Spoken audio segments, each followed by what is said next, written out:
There we go. All right, everybody, welcome to today's Chuck Safari. We have Jeremy presenting Update Reconsidered. Hey, thanks, Dennis. Yeah, so this talk is inspired by a paper I came across last week called Update Reconsidered. It's a word which, both words mean a lot to a lot of people, but I gave a talk a couple of years ago called Update Considered Harmful, and I thought it was really uncanny, first of all, that I'd chosen that title when this paper existed, but I'd never read this paper. Maybe the words lingered in my subconscious, but I don't really know. I'll never know. But anyway, I got sent a copy of this paper, and I was fairly deeply inspired, and spent quite a few hours trying to get to the bottom of who Ben Michael Schuler is. And yeah, so that's the story I really want to tell here. So I guess first of all, just to set the context, there's this thing called Papers We Love, and that's sort of the theming of going through this paper. So I want to sort of go through it a bit slowly, discuss the concepts, what I think they mean. If anyone wants to chime in with their interpretations, it'd be great to make this slightly interactive. But in any case, yeah, this is more of an academic safari than we usually have. So without further ado, this is a blog post I published last night on the paper, and why it's been so interesting to me, and how I think it relates to XTDB, which is of course a big topic for our team. But I think just for anyone who's even got a cursory interest in databases, they should hopefully find this pretty inspiring. I think the fact that someone in 1977 came up with all this vision. So before I get into the blog post, I just want to mention the sort of real trigger which got me thinking, yeah, this would make a really interesting blog post, and that was the connection with LSM trees. So if anyone's heard of LSM trees, bear with me a moment, but if you haven't, they are a way of storing data on disk, which aligns really well with the sequential access profile of modern data storage, and whether that's hard disks, even SSDs, and definitely things like S3, which really give you much better I/O operations if you make sequential accesses to data. And doing things like merging multiple reads from multiple files at the same time is a very good way to make use of modern hardware. So it's quite an old idea, actually, and it was invented officially in 1996 by a guy called Patrick O'Neill. It's used by various organizations like Google and Facebook to power most of their transaction processing infrastructure. Most of their data, structured data, will be stored in LSM trees. So Google created Bigtable, and then LevelDB, and Facebook created RocksDB, which we incidentally used in XT version 1. But yeah, the story of why LSM trees are relevant to talk about is this guy, Patrick O'Neill, wrote the paper on LSM trees, and the first version he actually published was in 1993. And in it, he doesn't really talk about the context for why he's built it, but there are some examples in here around storing of history and access to history. And then I saw that actually there was an earlier version of this paper from 1993 instead of 1996, sorry, yeah, which then references sorry, I should get that right. There was those dates are hard. There was this paper in 1993 referenced an earlier version of the LSM paper, which was actually in 1992. So for whatever reason, it took 4 years until the LSM paper was like officially published in 1996. But he actually mentions this in this 1993 paper more about the motivations for working on LSMs at all. So here he says the concept of a rolling merge process was introduced in 92 with the LSM tree paper. So whatever version he published in 92, he's referencing a year later. And this introduction really describes a lot of the problems we've been trying to solve with XTDB. So Schuler advocated that such a journal of events should be the future paradigm of databases. Lots of people over the last decades, including us, have been talking about putting logs at the centers of architectures. And this guy Schuler in 1977 was describing it. Already it's been 25 years when Patrick O'Neill wrote this summary. What If Mass Storage Were Free is another seminal paper in 82. And then one of our most cited people in our XTDB world is Richard Snodgrass, who wrote the book on bitemporal databases. He gets a reference as well. And really these introductory paragraphs make the case for what was going on in Patrick O'Neill's head, being very much like, how do I make temporal databases succeed? And LSM trees are the sort of the internal structure that allows that to be possible.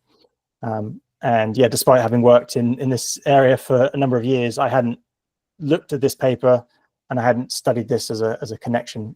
But clearly it was quite an important thing for Patrick O'Neill. And I think that's quite powerful. But what I really like about it is how he keeps referring to Schuler's vision as if it's this amazing thing, which really resonated with him at the time and probably quite a few other people. And this Schu 77 paper comes up quite a few times, but until last week I'd never seen it. It was just this line in a list of references at the bottom of the papers. Ben Michael Schuler, update reconsidered. And if you try and get hold of this on the internet, you just don't find it anywhere. And then I was swapping emails with a chap called Rob Squire, and he kindly pointed me in the right direction, and I did get a copy. So that's what I want to walk through, and just to show again how it relates to other people. I mentioned Richard Snodgrass wrote the book on bitemporality. He was also referencing Schuler 77, this one here, update reconsidered. So here it is, update reconsidered, 1977. You see someone scanned it in, and yeah, I thought we could walk through the different paragraphs. I'll read it out loud. We can skip over some bits, but I actually think this introduction is great. So he says, following the year 1347 BC, when Amenophis IV died, a mass update of a large Egyptian database was undertaken. Every record pertaining to Aton was erased with hammer and chisel throughout the country. We shall call updating of records on the ground that a truth valid up to a certain point in time becomes untrue an Aton update. In the year 47 BC, the most important database of that time, the Library of Alexandria, was updated by a fire, leaving most of the 700,000 book scrolls as a cinder. We shall call this kind of update an Alexandria update, whether through fire or other causes. From ancient times through and culminating in the Middle Ages, books made of vellum and other recording media were reused by scraping off old writing, such as the Iliad or Euclid's Elements, and writing relevant texts. This kind of update is called a palimpsest, or palimpsest.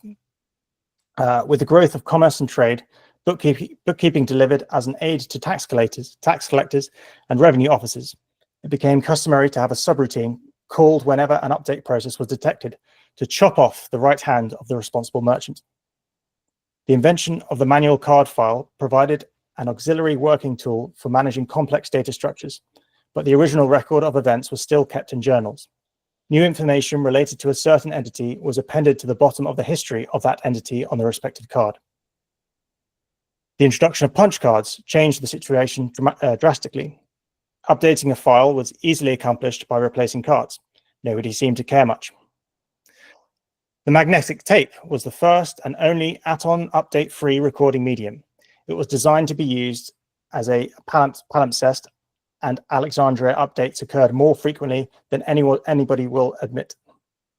But nobody did it on purpose. And this is very dense language, I must apologize. But I think you get the point. The drift here is, as we've moved through the millennia, you can reframe how data loss happens and see it all as updates. And his argument here is that until we got to magnetic tape, we never really had a good medium for ensuring that data didn't get deleted.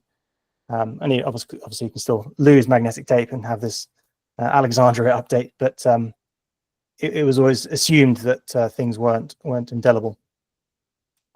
In the update considered talk I referenced, I think there's also something around stone tablets, which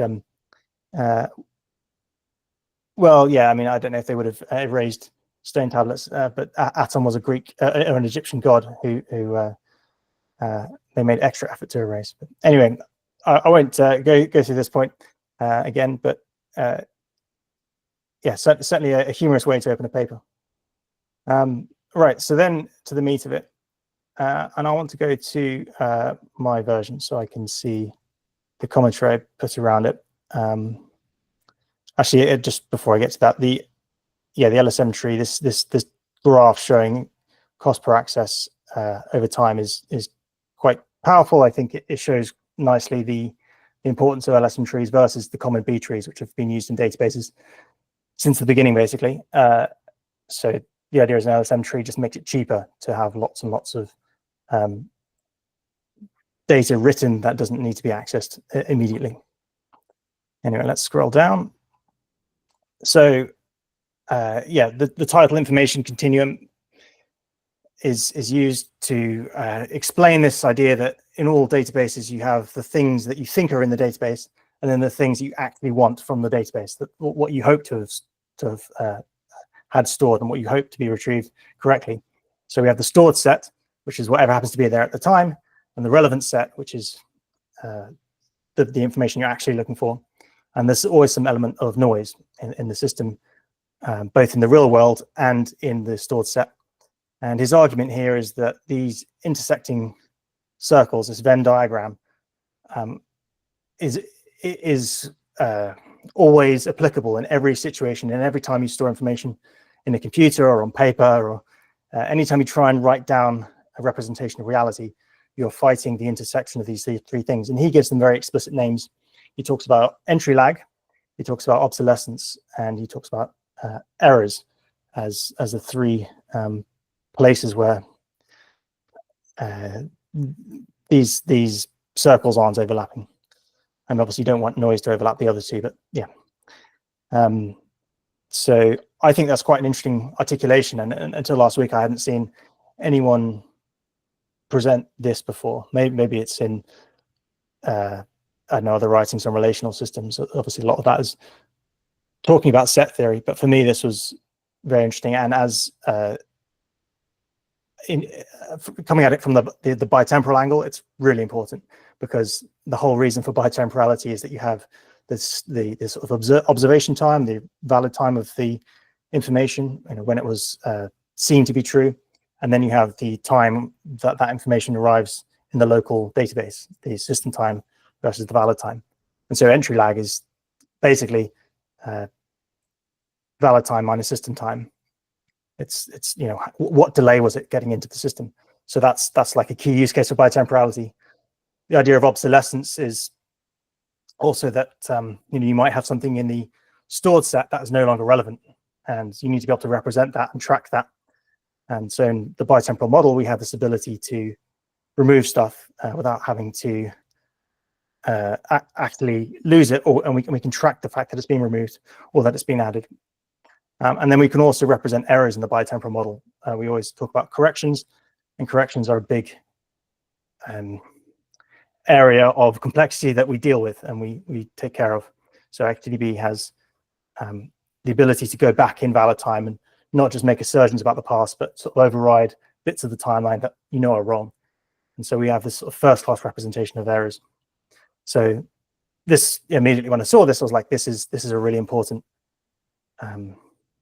way of thinking about what we're doing. And then, of course, he goes on to talk about how, given this model, which is a static model, if you add a time dimension, it just gets very hard to reason about. And if your database doesn't give you tools for reasoning about the dynamics of a system like this, you end up having to create new kinds of sets, new representations of storing information, which attach dates everywhere, because you don't have the mechanisms to talk about different points in the past.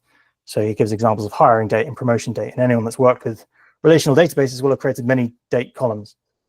And really, the contention is how many of those really need to exist, how many of them officially have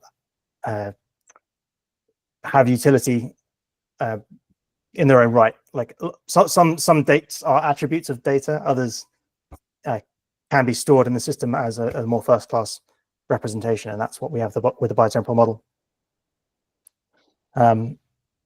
Actually, I will go back to the paper. So he then goes on to show what happens if you extrude these sets into another dimension and show them with a sort of timeline running through them. And this is obviously quite a cool representation. It's a nice graphic to look at. But really what he's saying here is that information cannot be considered atemporally, or it's like you will struggle to differentiate the stored data from the noise, from the relevant data, if you don't look at it in this perspective. And I don't think anyone would really disagree with that. And certainly that's what we're trying to deliver with XTDB. So there's a bunch more information here. What does he say? Yeah, so he's talking about where else updates are implemented, how they're used, but he's talking about systems from the 70s, so I'm sure there'll be lots of COBOL and that kind of thing in here in his mind. He then goes on to talk about how people work around these constraints of where updates are made, and if an update is made, you have to go back to a backup and tape archives, and systems just have to work really hard to string together all this disparate data in order to reconstruct these timelines. So then he talks about every update process causes necessarily a loss of information. The responsibility for this loss is usually delegated to the user and/or is counteracted by a highly redundant backup. And this was basically the central point of my update considered harmful talk, where it's baked into the semantics of update that you no longer care about the old information. The system is free to delete it. And so whenever you have programmers making decisions about what to update, they're making business decisions essentially that says the old data is invaluable or not valuable anymore.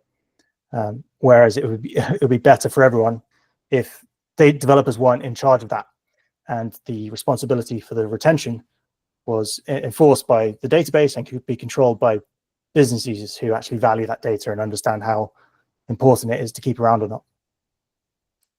Because these SQL semantics that we inherited from well, it was just 3 years earlier than this paper was released, 1974. Those semantics around update are still with us today, and we're still paying this huge cost of the confusion born by using the word update. What else have we got? Yeah, so he goes on to talk about how, well, if we're going to fix this problem, we need like a new model, a new representation, new language to talk about it. And so then he goes on to talk about events. He says, we have been told over and over again that we have to map a changing environment into our data systems, and that quite naturally we must keep up the state description within our system with the changing world by changing our data. At the same time, we are aware of the fact that we cannot simply throw away past states, because we have to rightly fear that circumstances will make them relevant again. AKA, you have to worry about auditors coming in asking you to show what you knew and when you knew it. Like that's a perennial problem, and it's only getting worse over time. And he, again, 1977, didn't have to think about things like GDPR or FINRA compliance, but he saw where things would go, and rightfully so, because no one wants to build systems that are impossible to audit. So he then says, but there is a set of entities that never change, events. And so what he's doing here is saying, what we try and manage in our information systems predominantly is states. However, there's this distinction between states and events, and what he's doing is trying to communicate, I think, that there is a basis of all state, which is events, and anyone who's looked at event sourcing, this will be very obvious. And this is basically the fundamental definition of event sourcing, is that you have events and then you project your state from that. And I think that's what he's arguing for in this part of the paper. And then he's got this great line which says, if we record all events from our universe of interest, we can arrive by inference at the complete set of state describing cross sections up to and including the latest surface which in most circumstances will comprise the most relevant information. AKA, when you're working with these many timelines of events and changing data, most of the time, the relevant information is just the latest version. And you're not really necessarily worrying about all the intermediate states, all the intermediate versions. So this idea of a surface, I think, is a really nice way of expressing that. And he says here, it is clear that nothing can be gained if information about events is simply compiled into a heap, leaving the user with the task of finding his needles in this growing haystack.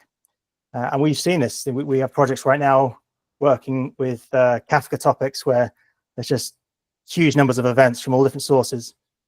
And the job is, how do we make sense of that? And so we have people writing those events into XTDB to create stateful projections that then you can do meaningful aggregations over.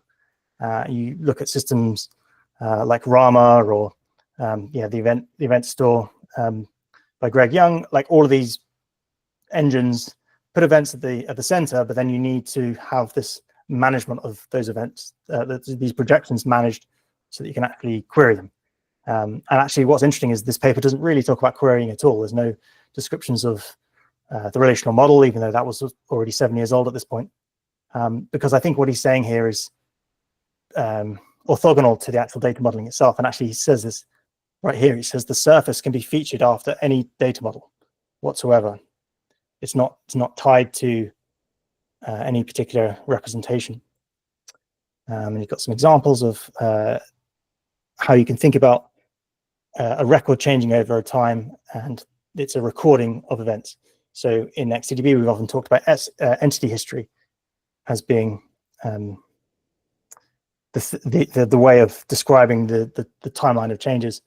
And it's actually quite funny because we use the term records a lot these days instead of entity, because entity has more of a data modeling connotation. But if you have a recording, it's just a sequence of events, basically, or until you get to the distribution bit, which we'll come to later. He then goes on to talk about data manipulation and how, when you've got this surface, you want to always be working with the most recent version. So he says all language constituents for locating, referencing, navigating of data items will work on the surface. And when we started XTDB v2 with the SQL API, this is one of the first things we decided to make sure was going to work well and nicely for users. So in the SQL 2011 standard, when you have a bitemporal table, it feels quite different to a regular table. You have to be very conscious that it exists. And when you're querying, by default, you will see all versions. You will see the entire recording of events. You'll see the entire cross sections of all state. Whereas actually he's saying here that the data manipulation primitives should really work purely on the surface level most of the time, I guess is the point. Like, the users shouldn't necessarily be concerned with all of these past states. They just need to be accessible. And so with XT's SQL API, we've inverted the model from what the standard says. And when you do an update and an insert and a select, you don't see all the previous versions. You just see the surface at all times until you widen the filters, and then you can see more. In fact, I can just show you a quick example of that. So if I do insert into docs, so I've got a little example here, but we want to change this, so I'll kill that one. If I do select there, and then I do another update.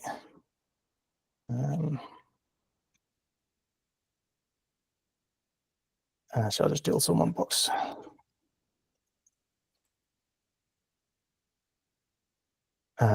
So we've inserted another version. Actually, let's do 1 and 2, and then we'll see we've got one version in this select star and another version in this select star.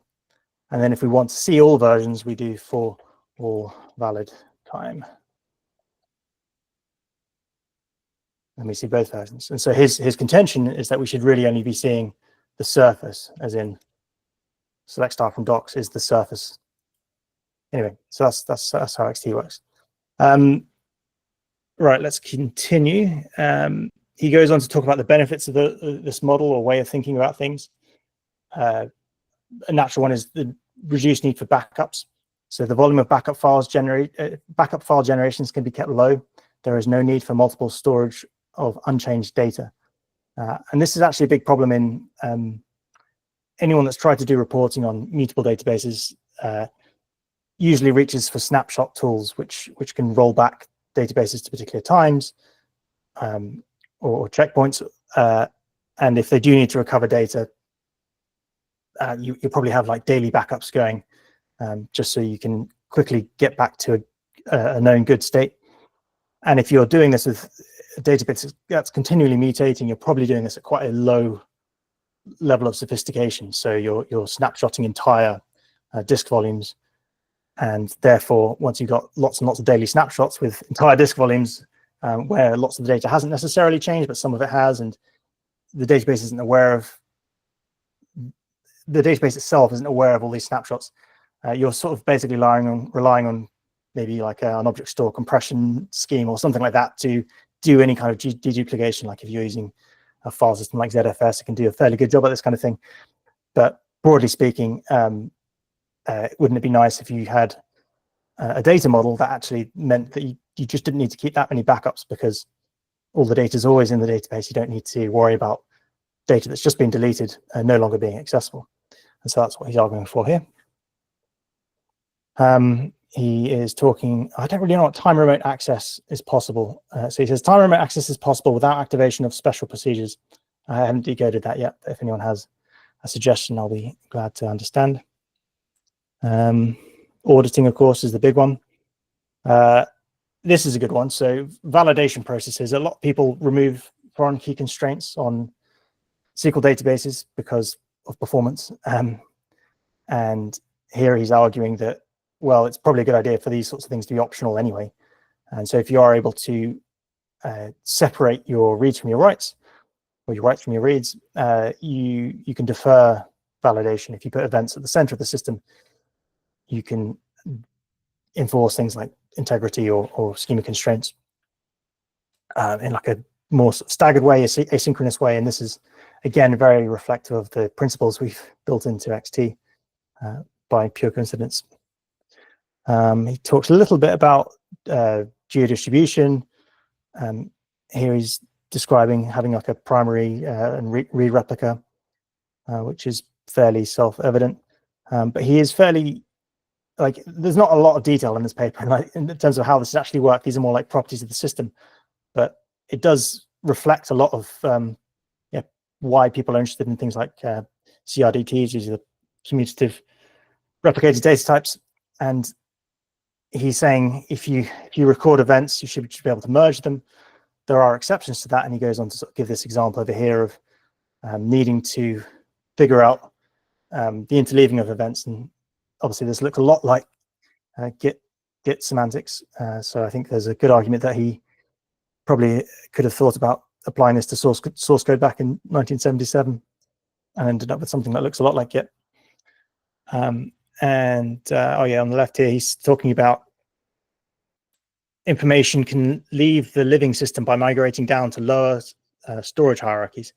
And this is really, I think, the motivating line for Patrick O'Neill's work on LSMs, because it's saying in order to make all of these ideas realistic, you really need to get the cost performance of the system like down to a T. You need to handle that really well. So back in 1977, hard disk would have been really expensive. And yeah, if you weren't managing what was in a hard disk versus what was in tape, you were just going to be building very, very expensive systems. Fortunately, yeah, a few decades on, we have access to S3 and cloud storage, and we don't have to worry about this as much. But yeah, if you're a web or internet scale business and you have petabytes of data, you do really still think about this.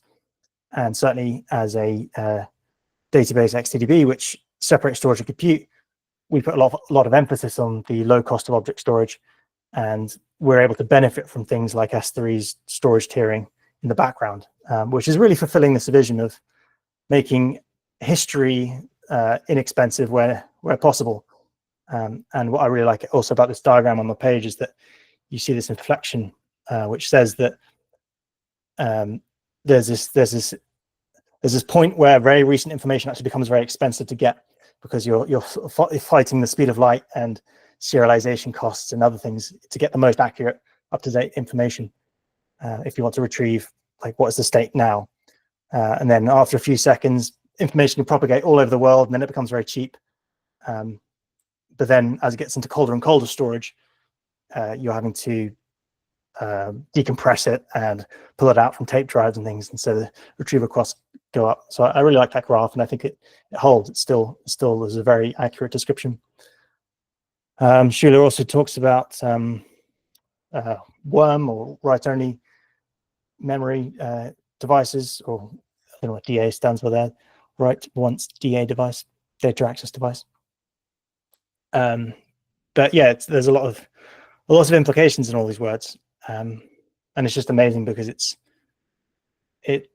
predates a lot of practical database systems. Like, if you think about the databases that were actually around in 1977, there was like IMS that ran on mainframes. I'm not sure there were any big commercial systems other than that. So yeah, super impressive. Like a lot of systems used to build essentially databases on the fly for a particular job, right? They weren't off-the-shelf databases. A lot of people were building them custom for the different machines out there. And then, I think just wanted to say that his conclusion is very humble, very modest. He says, no single item in this paper is original. This paper does not report a new discovery, philosophy, religion, or revolution. It is not a technical or scientific paper at all, but it has to be addressed to a technical and scientific audience. So I have no idea who Schuler is. As far as I can tell, I did see one reference. I mentioned this at the bottom of the blog post, to a German computer history book, where there's this reference to Ben Michael Schuler, who worked on the history of the magneton from the first sound recordings to tape. So I reckon Ben Michael Schuler was probably towards the end of his career at this point, and this is him just throwing some good ideas out there for future database researchers to chew on. But this isn't super fleshed out. I think like people like Vannevar Bush, they could see where information technology was going, and the general trends that needed to be satisfied. But it doesn't spell out exactly which LSM structures or B trees or network protocols everyone should be using. It's a vision paper for sure. And then his main call to action as one plea is any model of conceptual schema for a DBMS, database management system, should be kept open along the time dimension. Now, this is what we observed with Rich Hickey's Datomic. That's what really inspired us to work on XTDB in the first place. And of course, we've hopefully gone a bit further as well by adding this extra time dimension, which I actually think is essential to solve this problem of the relevant set versus the stored set versus the noise. Because unless you can track the entry lag, the obsolescence errors, or the obsolescence and the errors independently by resolving at least these two time dimensions, you're always going to be struggling to make sense of the world. So I'll just show you the references as well, because of course it does make some references as an appendix, which has some definitions. I haven't read all these yet. There's probably some good ones in here. You can see them referencing the IBM Systems Journal, a very important publication at that time. Yeah, there are already lots of people writing about time handling and database management systems. And yeah, where are we? 2025 and still not solved. There's some good Q&A here. Actually, there is something about the word erase. I can't control F this, but there was discussion about if you really want to erase data, you should be able to.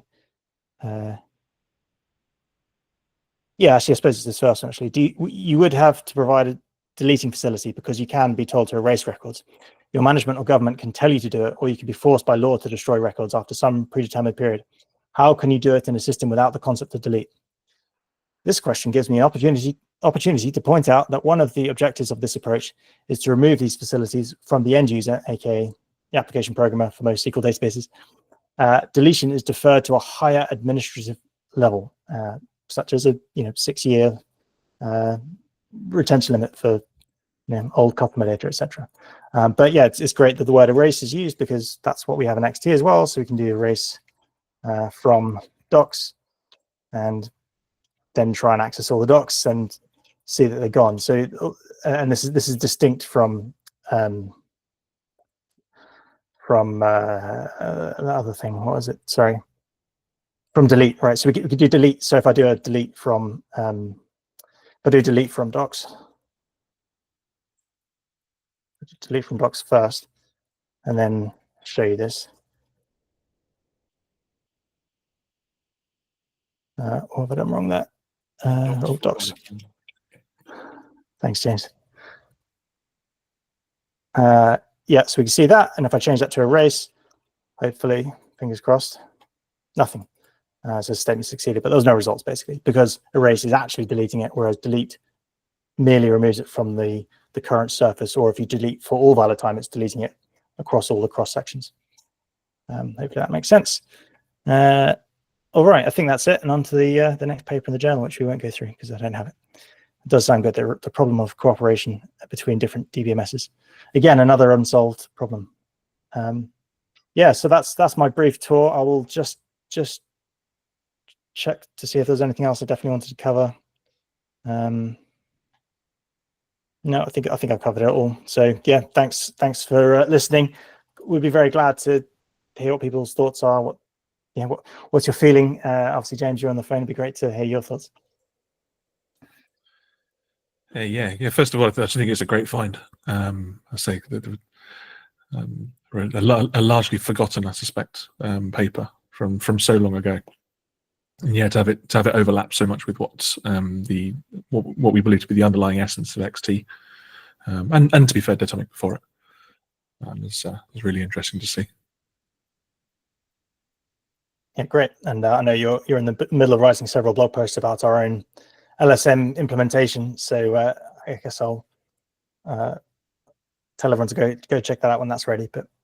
But yeah, the idea of an LSM has not gone away. It's just getting more relevant. And I think you've ended up in the same place Patrick O'Neill was, maybe just with a few more insights, which are worth digging into in a blog post. Yeah, that was super interesting. Genuinely, thank you for this. I hope to see another follow-up with regards to that second paper and distributed organizing within distributed systems. That's I think that's also very, very relevant today. Well, we've certainly got a lot to say about that, yeah. But ironically, I think the two link because I think Shooter's writing here sort of describes how to solve it. He says if you just merge events from different systems, there you go. Now they're cooperating, and they don't need to talk to each other in a sort of synchronous, stateful way. So spoiler, but I would like to reflect more on this and put some more examples in. I want to get some more interactive examples in this blog as well. But yeah, if anyone is curious to hear more about it, I would certainly be happy to give it more time. Lovely. Cool. I'm gonna, in that case, close off the rest of the Safari. Once again, thank you very much, Jeremy, for this presentation. That was, I had a lot of fun. Thank you everyone for coming along. I am actually going to stop the recording now. Thank you, everyone. Yeah,